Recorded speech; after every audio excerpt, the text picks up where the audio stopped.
Plus വണ്ണിന്റെ result വന്ന സമയത്ത് ഏതെങ്കിലുമൊക്കെ വിഷയങ്ങൾ പരാജയപ്പെട്ടു പോയതിനെ തുടർന്ന് ചില വിദ്യാർത്ഥികൾ എന്ത് ചെയ്യുക സ്കൂളിൽ പോകാനായിട്ട് മടിക്കും. നിങ്ങൾക്കറിയില്ല ഇനിയിപ്പം ഞാൻ ഇത്രയും കുട്ടികളെയൊക്കെ ഫേസ് ചെയ്യണം, അല്ലെങ്കിൽ ഇത്രയും എന്റെ ക്ലാസ്സിലുള്ള കുട്ടികളെ ഫേസ് ചെയ്യണം, എന്റെ ടീച്ചേഴ്സിനെ ഫേസ് ചെയ്യണമല്ലോ, അങ്ങനെയൊക്കെ ചില മാനസികമായിട്ടുള്ള ബുദ്ധിമുട്ടൊക്കെ അനുഭവിക്കുന്ന കുട്ടികളുണ്ട്. അപ്പൊ ഇവരെ സംബന്ധിച്ച് പറയുമ്പോൾ ഇവർക്ക് സ്കൂളിൽ പോകാൻ മടിയായിരിക്കും, അല്ലെങ്കിൽ അവരുടെ പേരൻസിനോട് അവർ പറയും, അപ്പം പേരൻസിന് ഒന്നും ചെയ്യാൻ പറ്റത്തില്ലാത്തൊരവസ്ഥ. അപ്പൊ ഇങ്ങനെയുള്ള ബുദ്ധിമുട്ടുകളൊക്കെ നിങ്ങൾ അനുഭവിക്കുന്നുണ്ടെങ്കിൽ തീർച്ചയായിട്ടും നിങ്ങൾ NIOS ജോയിൻ ചെയ്തോളൂ, യാതൊരു പ്രശ്നവും ഇല്ല. നമ്മൾ ആരും ഫോഴ്സ് ചെയ്ത് NIOSലേക്ക് അഡ്മിഷൻ എടുപ്പിക്കുന്നില്ല. കാര്യങ്ങൾ മനസ്സിലാക്കുക. എന്നിട്ട് നിങ്ങൾക്ക് ഓക്കെ ആണെന്നുണ്ടെങ്കിൽ നിങ്ങൾക്ക് ഒന്നെങ്കിൽ സ്കൂളിൽ നിങ്ങൾക്ക് +1 +2 എന്നുള്ള രീതിയിൽ പഠിക്കാം. ഇല്ല എന്നുണ്ടെങ്കിൽ നിങ്ങൾക്ക് ഇനി വേറെ ഒരു ഓപ്ഷനും ഇല്ല, മോനെ എങ്ങനെയെങ്കിലും +2 അല്ലെങ്കിൽ മോളെ എങ്ങനെയെങ്കിലും +2 കംപ്ലീറ്റ് ചെയ്യിപ്പിക്കണം, അതിലൊരു ഓപ്ഷൻ എന്ന് പറയാൻ NIOS തന്നെയാണ് കുറച്ചുകൂടെ ബെറ്റർ എന്ന് തോന്നുകയാണെങ്കിൽ നിങ്ങൾക്ക് NIOS വഴി തന്നെ +2 കംപ്ലീറ്റ് ചെയ്യാനായിട്ട് സാധിക്കും കേട്ടോ. വെറും 6 മാസം കൊണ്ട് national institute of open school വഴി SSLC അല്ലെങ്കിൽ +2 കംപ്ലീറ്റ് ചെയ്യാം, അതും ഓൺലൈനായി. ബേസിക് എഡ്യൂക്കേഷൻ ഇന്ന് എത്രമാത്രം ഇമ്പോർട്ടന്റ് ആണെന്ന് നമുക്ക് എല്ലാവർക്കും അറിയാം. സോ സാഹചര്യങ്ങൾ കൊണ്ട് പഠനം പാതി വഴിയിൽ ഉപേക്ഷിക്കേണ്ടി വന്നവർക്ക് ഒരു ഗോൾഡൻ ഓപ്പർച്യൂണിറ്റിയാണ് LB അക്കാഡമി നൽകുന്നത്. സ്റ്റേറ്റ്, CBSE, ICSE സിലബസിലെ ക്ലാസുകൾ ഞങ്ങൾ പ്രൊവൈഡ് ചെയ്യുന്നു. വർഷങ്ങളുടെ എക്സ്പീരിയൻസ് ഉള്ള അധ്യാപകരുടെ മേൽനോട്ടത്തിൽ നിങ്ങൾക്ക് പഠിക്കാം. മാത്രമല്ല PSC, UPSC, state and central government അംഗീകൃതമാണ് LB അക്കാഡമിയുടെ കോഴ്സുകൾ. ഒരു അക്കാഡമിക് കംബാക്കിനായി നിങ്ങൾ തയ്യാറാണെങ്കിൽ 8 വർഷത്തെ പ്രവർത്തന പാരമ്പര്യത്തോടെ LB അക്കാഡമി നിങ്ങൾക്കായി വഴിയൊരുക്കുന്നു. LB academy online classes. Contact for more details 9495808055 9207197379 Palathingal building, Pettah junction, Ernakulam. എല്ലാവർക്കും നമസ്കാരം. LB അക്കാദമി ഓൺലൈൻ ക്ലാസിന്റെ പുതിയൊരു വീഡിയോയിലേക്ക് എല്ലാവർക്കും സ്വാഗതം. അപ്പോൾ ഇന്ന് വന്നിരിക്കുന്ന വേറൊന്നുമല്ല, ഇന്നലെ നമ്മുടെ കേരള ബോർഡ് +1 വിദ്യാർത്ഥികളുടെ റിസൾട്ട് വന്നിരിക്കുകയാണ് അല്ലെ. ഈ റിസൾട്ട് വന്ന സമയത്ത് ചില വിദ്യാർത്ഥികൾ ചില വിഷയങ്ങൾക്ക് പരാജയപ്പെട്ടു പോയിട്ടുണ്ട്. അപ്പോൾ ഈ വിദ്യാർത്ഥികളും അതുപോലെ തന്നെ അവരുടെ പേരൻസ് ഒക്കെ എന്നെ വിളിച്ച് ചോദിച്ചിട്ടുണ്ടായിരുന്നു, ഓപ്പൺ സ്കൂളിന്റെ കീഴിൽ എങ്ങനെയാണ് ഈ +2 കംപ്ലീറ്റ് ചെയ്യാനായിട്ട് സാധിക്കുക, അല്ലെങ്കിൽ +1ഉം +2 ഇനി ഈ വിദ്യാർത്ഥികൾ എഴുതേണ്ട ആവശ്യമുണ്ടോ, ഇങ്ങനെ നിരവധി സംശയങ്ങളാണ് വിദ്യാർത്ഥികളും പേരൻസിലും നിലനിൽക്കുന്നത്. സോ ഈ ഒരു സംശയം ക്ലിയർ ചെയ്യുന്നതിന് വേണ്ടിയിട്ടാണ് ഇന്ന് വന്നിട്ടുള്ളത് കേട്ടോ. അപ്പോൾ വീഡിയോയിലേക്ക് പോകുന്നതിന് മുൻപായിട്ട് നമ്മുടെ ചാനൽ ആദ്യമായിട്ട് ആരെങ്കിലും കാണുന്നവരുണ്ടെങ്കിൽ ചാനൽ ഒന്ന് സബ്സ്ക്രൈബ് ചെയ്യുക, ലൈക്ക് ചെയ്യുക, ദെൻ ഷെയർ ചെയ്യുക.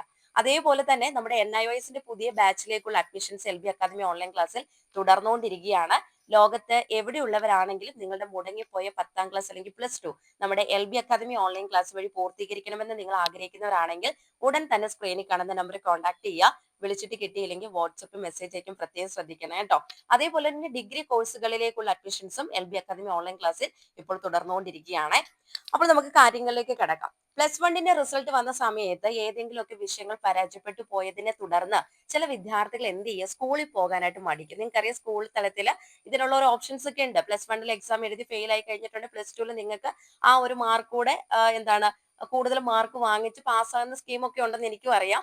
അപ്പൊ അങ്ങനെയുള്ള പരിപാടിയൊക്കെ ഉണ്ട്. പക്ഷെ എന്നിരുന്നാലും ചില വിദ്യാർത്ഥികളെ സംബന്ധിച്ച് അല്ലെങ്കിൽ അവരുടെ പേരൻസിനെ സംബന്ധിച്ച് പറയുകയാണെങ്കിൽ പിന്നെ സ്കൂളിൽ പോകാനായിട്ടുള്ള ഒരു മടിയും, അല്ലെങ്കിൽ ഇനിയിപ്പം ഞാൻ ഇത്രയും കുട്ടികളെയൊക്കെ ഫേസ് ചെയ്യണം, അല്ലെങ്കിൽ ഇത്രയും എന്റെ ക്ലാസ്സിലുള്ള കുട്ടികളെ ഫേസ് ചെയ്യണം, എന്റെ ടീച്ചേഴ്സിനെ ഫേസ് ചെയ്യണമല്ലോ, അങ്ങനെയൊക്കെ ചില മാനസികമായിട്ടുള്ള ബുദ്ധിമുട്ടൊക്കെ അനുഭവിക്കുന്ന കുട്ടികളുണ്ട്. അപ്പൊ ഇവരെ സംബന്ധിച്ച് പറയുമ്പോൾ ഇവർക്ക് സ്കൂളിൽ പോകാൻ മടിയായിരിക്കും, അല്ലെങ്കിൽ അവരുടെ പേരൻസിനോട് അവർ പറയും, അപ്പം പേരൻസിന് ഒന്നും ചെയ്യാൻ പറ്റത്തില്ലാത്തൊരവസ്ഥ.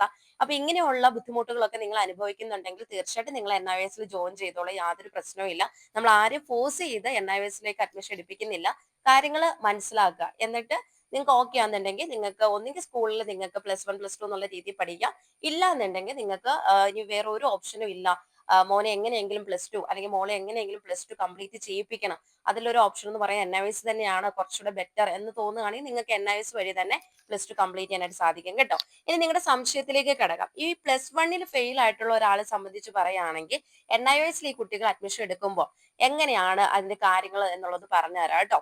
ഇപ്പൊ നിങ്ങൾ അഡ്മിഷൻ എടുക്കുകയാണെങ്കിൽ നിങ്ങൾക്ക് 2027 അതായത് വരാൻ പോകുന്ന ഏപ്രിൽ മാസത്തിലെ പരീക്ഷ എഴുതിക്കൊണ്ട് ഈ കുട്ടികൾക്ക് എന്ത് ചെയ്യാൻ പറ്റും, +2 സർട്ടിഫിക്കറ്റ് നേടാനായിട്ട് സാധിക്കും.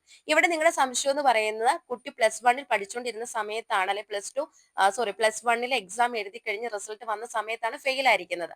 അപ്പോൾ ഇനി ഇവര് NIOSലേക്ക് വന്നു കഴിയുമ്പോഴത്തേനും +1 പഠിക്കേണ്ട ആവശ്യകത ഉണ്ടോ, അല്ലെങ്കിൽ +2 മാത്രം പഠിച്ചാൽ മതി, ഇങ്ങനെ കുറെ സംശയങ്ങൾ വരുന്നുണ്ട്. അപ്പം കുട്ടിയെ സംബന്ധിച്ച് പറയുകയാണെങ്കിൽ ഇനിയിപ്പോ ഇവിടെ NIOSലേക്ക് വന്നു കഴിയുമ്പോഴത്തേനും +1 +2 എന്നുള്ള രീതിയിൽ നമുക്ക് വരുന്നില്ല.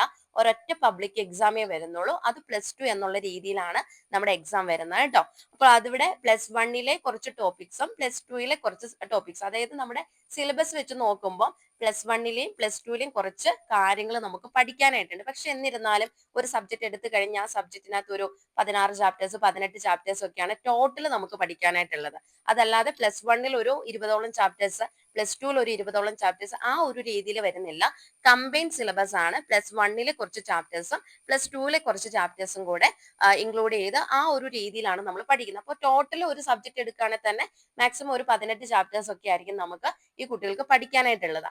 എന്നിട്ട് ഒരൊറ്റ പബ്ലിക് എക്സാമേ വരുന്നുള്ളൂ. ഇവിടെ +1 +2 എന്നുള്ള രീതിയിൽ വരുന്നില്ല എന്നുള്ള കാര്യം ഓർമ്മിപ്പിക്കുന്നു. ഓക്കെ, അപ്പൊ ഈ രീതിയിൽ നിങ്ങൾക്ക് +2 NOSൽ എഴുതിയെടുക്കാനായിട്ട് സാധിക്കും. ഇനി നിങ്ങൾ സ്കൂൾ തലത്തിൽ നിങ്ങൾക്കറിയാം 6 സബ്ജക്റ്റോളം നിങ്ങൾ പഠിക്കുന്നുണ്ട്. സോ ഇവിടെ വന്നു കഴിയുമ്പോൾ നമ്മൾ 6ഓ 7ഓ സബ്ജക്റ്റുകൾ നമുക്ക് എടുത്ത് പഠിക്കാം. മാക്സിമം 7 സബ്ജക്റ്റുകളോളം നമുക്ക് NIOSൽ എടുക്കാനായിട്ട് സാധിക്കും. പക്ഷെ എന്നിരുന്നാലും 5 സബ്ജക്റ്റുകൾ പാസ്സായി കഴിഞ്ഞാൽ നിങ്ങൾക്ക് NIOSന്റെ സർട്ടിഫിക്കറ്റ്, അതായത് പാസ് സർട്ടിഫിക്കറ്റ് നമുക്ക് കിട്ടുന്നതായിരിക്കും. അതായത് +2 പാസ് എന്നുള്ള രീതിയിൽ നമുക്ക് സർട്ടിഫിക്കറ്റ് കിട്ടുന്നതായിരിക്കും. അപ്പൊ ആ സർട്ടിഫിക്കറ്റ് വെച്ചിട്ട് നിങ്ങൾക്ക് ഹയർ സ്റ്റഡീസിനോ അല്ലെങ്കിൽ PSC എക്സാമുകൾ അല്ലെങ്കിൽ ഗവൺമെന്റ് എക്സാമുകളൊക്കെ ഉണ്ടല്ലോ, ആ എക്സാമുകളൊക്കെ നിങ്ങൾക്ക് അറ്റൻഡ് ചെയ്യാനായിട്ട് സാധിക്കും. ഹയർ സ്റ്റഡീസിന് നിങ്ങൾ ഡിഗ്രി കോഴ്സിനാണ് ജോയിൻ ചെയ്യുന്നതെന്നുണ്ടെങ്കിൽ റെഗുലർ ആയ ഡിഗ്രി കോഴ്സിനും ഒക്കെ നിങ്ങൾക്ക് ജോയിൻ ചെയ്യാൻ പറ്റും. നീറ്റ് എക്സാമിനേഷൻ എഴുതാം, കീം എക്സാമിനേഷൻ എഴുതാം, ഏത് എൻട്രൻസ് എക്സാമിനേഷനും ഇത് ഓക്കെ ആണ്. കാരണം ഈ ഒരു സർട്ടിഫിക്കറ്റ് എന്ന് പറയുന്നത് നമ്മുടെ സെൻട്രൽ ഗവൺമെന്റിന്റെ ആണ്. അപ്പൊ നമുക്കറിയാം നമ്മുടെ ഏതാണ് നമ്മുടെ സ്റ്റേറ്റ് സിലബസ് ഒക്കെ ആകുമ്പോഴത്തേക്കും നമുക്ക് അറിയാം കേരള ബോർഡ് അല്ലെ, നമ്മുടെ സ്റ്റേറ്റ് ഗവൺമെന്റിന്റെ ആണ് നമ്മുടെ സർട്ടിഫിക്കറ്റ് എന്ന് പറയുന്നത്. നേരെ മറിച്ച് ഇത് വരുമ്പോഴത്തേക്ക് കേരള ഗവൺമെന്റ് സർട്ടിഫിക്കറ്റ് ആണ് നമുക്ക് +1 +2 ചെയ്യുമ്പോൾ കിട്ടുന്നത്. നേരെ മറിച്ച് NIOSൽ നമ്മൾ +2 കംപ്ലീറ്റ് ചെയ്യുമ്പോൾ നമുക്ക് കിട്ടുന്ന സർട്ടിഫിക്കറ്റ് എന്ന് പറയുന്നത് സെൻട്രൽ ഗവൺമെന്റ് ആണ് കേട്ടോ. അപ്പൊ അതും കൂടി ഒന്ന് മനസ്സിലാക്കി വെക്കാം. അതുകൊണ്ട് തന്നെ ഏതൊരു കോഴ്സിനും നിങ്ങൾക്ക് ഇത് എന്താണ് ഉപയോഗിക്കാനായിട്ട് പറ്റും സർട്ടിഫിക്കറ്റ്. ഇനി എക്സാം എങ്ങനെയാണെന്ന് ചോദിച്ചു കഴിഞ്ഞാൽ ചിലർ ചോദിക്കുന്നത് ഓൺലൈൻ എക്സാം ആണെന്ന് ചോദിക്കുന്നത്. ഓൺലൈൻ അല്ല, ഓഫ്ലൈൻ എക്സാം ആണ് കേട്ടോ. ഓഫ്ലൈൻ ആയിട്ടാണ് നമുക്ക് ഇതിന്റെ എക്സാം വരുന്നത്. എല്ലാ ജില്ലകളിലും പരീക്ഷാ കേന്ദ്രമാണ്. പഠിക്കുന്നത് നമ്മൾ ഓൺലൈൻ ആയിട്ടാന്ന് മാത്രമേ ഉള്ളൂ. ഇപ്പൊ ഓൺലൈൻ ക്ലാസ്സുകൾ എന്ന് പറയുമ്പോൾ പേടിക്കാനുള്ള കാര്യങ്ങളൊന്നുമില്ല. കാരണം ഇപ്പോൾ എങ്ങനെയാണോ ഒരു സ്കൂൾ തലത്തിൽ അല്ലെങ്കിൽ ഒരു ക്ലാസ്സിൽ പോയി എങ്ങനെയാണോ പഠിക്കുന്നത് അതേപോലെ തന്നെയാണ് ഇപ്പം ഓൺലൈൻ ക്ലാസ്സുകൾ എന്ന് പറയുന്നത് അല്ലെ. ഓൺലൈൻ ആയിട്ടുള്ള രീതിയിൽ നമ്മുടെ ക്ലാസ്സുകൾ ഉണ്ടാവും. അത് ഗൂഗിൾ മീറ്റ് വഴി ലൈവ് ക്ലാസ്സുകൾ നമ്മുടെ ടീച്ചേഴ്സ് ഇതേപോലെ ഡയറക്റ്റ് വന്ന് നിങ്ങൾക്ക് ക്ലാസ് എടുത്തിട്ട് നിങ്ങൾക്ക് ഡൗട്ടും കാര്യങ്ങളും ഒക്കെ ടീച്ചേഴ്സിനോട് ഡയറക്റ്റ് ചോദിക്കാൻ പറ്റും, കണ്ട് സംസാരിക്കാൻ പറ്റും. അപ്പൊ ആ രീതിയിലുള്ള ക്ലാസ്സുകൾ നൈറ്റ് ക്ലാസ് ആയിട്ട് നമ്മൾ കൊടുക്കുന്നുണ്ട്. അതേപോലെ അതൊരു 1 അവർ അല്ലെങ്കിൽ മൺഡേ ടു സാറ്റർഡേ നമ്മുടെ ക്ലാസ്സുകൾ വരുന്നത് കേട്ടോ. അപ്പൊ അത് 1 അവർ അല്ലെങ്കിൽ 2 അവർ ആയിരിക്കും ക്ലാസ്സുകൾ വരുന്നത്. പിന്നെ റെക്കോർഡ് സെഷൻ ഉണ്ട്. റെക്കോർഡ് ക്ലാസ് നിങ്ങളുടെ സമയം അനുസരിച്ച് എപ്പോ വേണമെങ്കിലും കേൾക്കാവുന്നതാണ്. പിന്നെ എക്സാമിന്റെ ടൈം ആകുമ്പോഴത്തേനും previous year question papers work out അങ്ങനെയുള്ള എല്ലാ കാര്യങ്ങളും ചെയ്യിപ്പിച്ച് നിങ്ങളെ പാസ്സാക്കുന്നവരുള്ള എല്ലാ കാര്യങ്ങളും നമ്മുടെ അക്കാദമി മുഖേന നിങ്ങൾക്ക് ചെയ്തു തരികയാണ് ചെയ്യുന്നത്. പിന്നെ ഇതിനകത്ത് അക്കാദമിക് പരമായിട്ടുള്ള കുറെ കാര്യങ്ങളൊക്കെ വരുന്നുണ്ട്. അതൊക്കെ അഡ്മിഷൻ എടുത്ത് കഴിയുമ്പോൾ ഇവിടുന്ന് അതിന്റെ കാര്യങ്ങളൊക്കെ ചെയ്തു തരും. പിന്നെ പ്രാക്ടിക്കൽ എക്സാമിനേഷന്റെ കാര്യങ്ങൾ ചോദിക്കുന്നുണ്ട്. പ്രാക്ടിക്കൽ എക്സാമിനേഷനും പ്രാക്ടിക്കലിന്റെ ക്ലാസ്സസ് ഒക്കെ അതെല്ലാം നിങ്ങളുടെ ജില്ലയിലുള്ള ഒരു സ്കൂളിൽ തന്നെയാണ് നടക്കുന്നത്. അതെല്ലാം നമ്മൾ ഇവിടുന്ന് അതിന്റെ കറക്റ്റ് ടൈമിംഗ് ആകുമ്പോൾ കറക്റ്റ് ടൈം ആകുമ്പോൾ ഇവിടുന്ന് തന്നെ നമ്മൾ അത് കാര്യങ്ങളൊക്കെ ചെയ്തു തരുവാണ് ചെയ്യുന്നത് കേട്ടോ. അപ്പൊ ഇങ്ങനെയുള്ള കാര്യങ്ങൾ കൂടെ ശ്രദ്ധിക്കാം. പിന്നെ എക്സാം ഞാൻ ഓൾറെഡി പറഞ്ഞു ഓഫ്ലൈൻ എക്സാം ആണ്. ക്വസ്റ്റ്യൻ പേപ്പർ എങ്ങനെയാണെന്ന് ചോദിച്ചു കഴിഞ്ഞാൽ ക്വസ്റ്റ്യൻ പേപ്പർ ഇംഗ്ലീഷ് മീഡിയത്തിലാണ്. എക്സാം നമുക്ക് മലയാളത്തിലാണെങ്കിൽ എഴുതാം. പക്ഷെ ഇവിടെ സയൻസ് ഒക്കെ എടുക്കുന്ന കുട്ടികളെ സംബന്ധിച്ച് അവർ ഇംഗ്ലീഷ് മീഡിയത്തിൽ എഴുതുന്നതായിരിക്കും കുറച്ചുകൂടെ ബെറ്റർ. കാരണം നമുക്ക് മാർക്ക് സ്കോർ ചെയ്യാനായിട്ട് ഒത്തിരി ഹെൽപ്പ് ആകുന്നത് ഇംഗ്ലീഷിൽ എഴുതുന്നതായിരിക്കുമേ. അപ്പൊ അങ്ങനെയുള്ള കാര്യങ്ങൾ ശ്രദ്ധിക്കാം. ഇനി എനിക്ക് തോന്നുന്നു വേറെ സംശയങ്ങളൊന്നും വരുന്നില്ല. അപ്പൊ ഇത്രയും കാര്യങ്ങൾ ശ്രദ്ധിക്കുക. +1 ഫെയിൽ ആയാലും അല്ലെങ്കിൽ +2 ഫെയിൽ ആയാലും ഒരു +2ന്റെ സർട്ടിഫിക്കറ്റ് ഇല്ല എന്നുണ്ടെങ്കിൽ തീർച്ചയായിട്ടും നിങ്ങൾക്ക് NIOS ചൂസ് ചെയ്യാവുന്നതാണ്. NIOS വഴി നിങ്ങൾക്ക് ഈ ഒരു +1 +2 ഒക്കെ കംപ്ലീറ്റ് ചെയ്യാനായിട്ട് സാധിക്കും കേട്ടോ. ഇനി കൂടുതൽ ഈ ഒരു കോഴ്സിനെ കുറിച്ച് നിങ്ങൾക്ക് അറിയണമെന്നുണ്ടെങ്കിൽ നിങ്ങൾ താഴെ കാണുന്ന ഈ ഒരു നമ്പറിൽ കോൺടാക്ട് ചെയ്യുക. ചില സമയങ്ങളിൽ വിളിച്ചാൽ കിട്ടണമെന്നില്ല, ഞാനായിട്ട് തന്നെ അങ്ങോട്ട് പറയാണ്. അപ്പൊ എന്തിരുന്നാലും നമ്മൾ ഫ്രീ ആവുന്ന സമയത്ത് ആ നമ്പറിൽ തിരിച്ച് അല്ലെങ്കിൽ കോൾ വരുന്ന നമ്പറിലേക്ക് ഞാൻ നിങ്ങളെ തിരിച്ച് കോൺടാക്ട് ചെയ്തോളാം. അല്ലെങ്കിൽ വാട്സപ്പിൽ ഒന്ന് മെസ്സേജ് അയക്കുക.